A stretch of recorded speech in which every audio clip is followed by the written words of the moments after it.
Assalamualaikum warahmatullahi wabarakatuh. Nama saya Umi Latifah, delegasi dari MA Fatailah.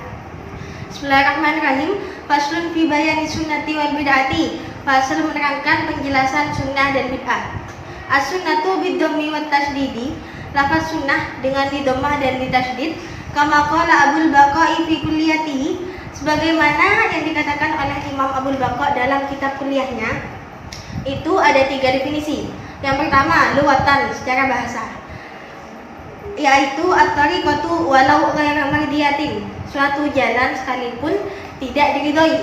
Yang kedua, sunnah menurut syariat, ismul li tariqatil mardiyati al-maslukati fid din salakaha Rasulullah sallallahu alaihi wasallam au ghairuhu mimman huwa ulima fid din kas-sahabati radhiyallahu anhum, yaitu nama suatu jalan yang diridhoi dalam menempuh agama yang ditempuh oleh Rasulullah atau selain beliau berupa pemuka agama seperti para sahabat. Jalannya itu dinamakan sunnah dan yang menempuh adalah Rasulullah atau para sahabat, karena ada sabda Nabi, "Alaikum bisunnati wa sunnatil khulafa'ir rasyidin min ba'di." Hendaklah kalian berpegang teguh pada sunnahku dan juga sunnah khulafa'ur rasyidin setelahku. Khulafa'ur rasyidin yaitu para sahabat.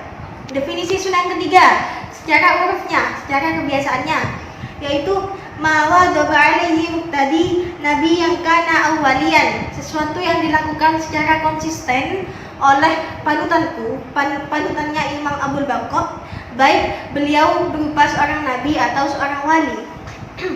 Seperti bersiwak. Bersiwak itu hukumnya sunnah. Padahal di dalam Al-Quran tidak dijelaskan hukum wajib bersiwak. Maka hukum bersiwak itu sunnah, sebab siwak itu yang biasa dilakukan oleh Rasulullah sebelum beliau sholat, sebelum beliau baca Al-Quran dan sebagainya.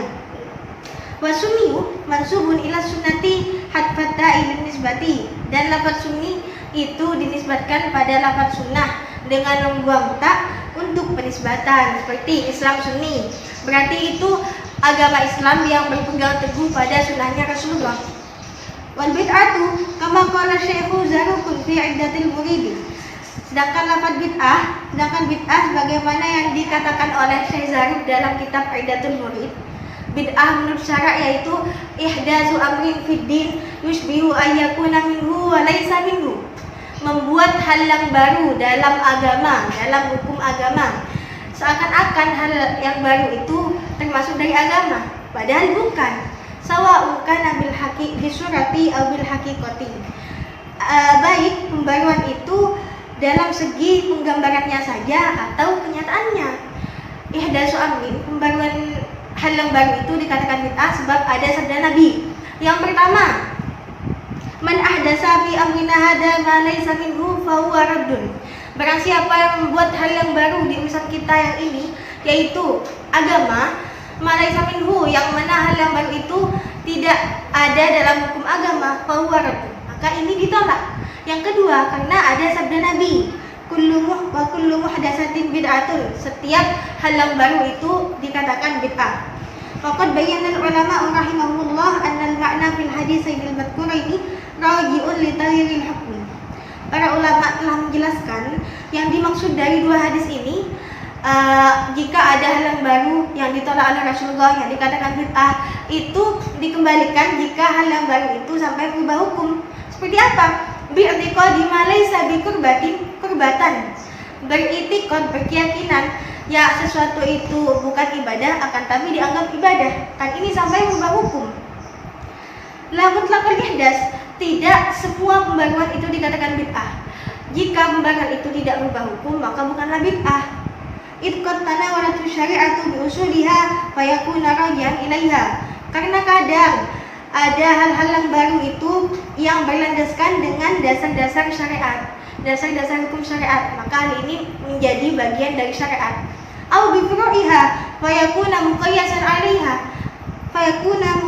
'alaiha, atau hal yang baru itu berlandaskan dengan cabang hukum syariat, maka bisa dikiaskan dengan hukum syariat. Contoh, memukul orang tua itu hukumnya haram, dikatakan haram sebab dikiaskan dengan hukum membentak orang tua. Memang di dalam Al-Quran tidak menjelaskan hukum memukul orang tua itu haram, tidak, tapi dikiaskan dengan hukum membentak orang tua, wala taqul lahum uffin. Kenapa dikiaskan sama-sama berhukum haram? Sebab hukum cabangnya itu sama, yaitu ida, sama-sama menyakiti orang tua. Qala wa mawazinuha salasatun. Bandingannya bid'ah, dikatakan bid'ah tidaknya itu ada 3. Dilihat dari 3 hal. Yang pertama, ayun dara fil amril muhdisi, dilihat dari pembaruan itu sendiri. Fa in syahida lahu mu'damu syariat, fa in syahida lahu mu'damu syariati wa asluha falaysa bid'atin. Jika hal yang baru itu ditunjukkan oleh kebanyakan hukum syariat dan asalnya masih hukum syariat, maka bukanlah bid'ah. Fa in kana mimma ya'ba dalika bi kulli wajhin fa huwa batilun wa dhalalun. Jika hal yang baru itu menyelisihi, berpaling dari hukum syariat di setiap arah, maka ini jelas batil dan tersesat. Wa in kana mimman taraja'at fil adillah wa tanawarat syubhatu wastawat fil wujuh u'tubirat wujuh. Dan jika hal yang baru itu bisa dikembalikan pada dalil-dalil syariat dan masih ada keserupaan dan wajahnya, caranya itu sama, maka hal ini masih dianggap, bukan dikatakan bid'ah. Faman tarajjaha min dalika raja'at ilaihi. Dan sesuatu yang diunggulkan dari dalil-dalil syariat, maka masih bisa dikembalikan dengan hukum syariat itu sendiri. Seperti contohnya minum bir, narkoba dan sebagainya itu haram, sama dikiaskan dengan minum khamr itu haram. Kenapa tidak dijelaskan minum bir, narkoba haram dalam Al-Quran? Sebab pada zamannya Rasulullah itu tidak ada bir, tidak ada narkoba. Maka dikiaskan jika pada zaman sekarang itu dikatakan dinamakan bir, narkoba dan sebagainya. Sebab cabangnya sama-sama memabukkan.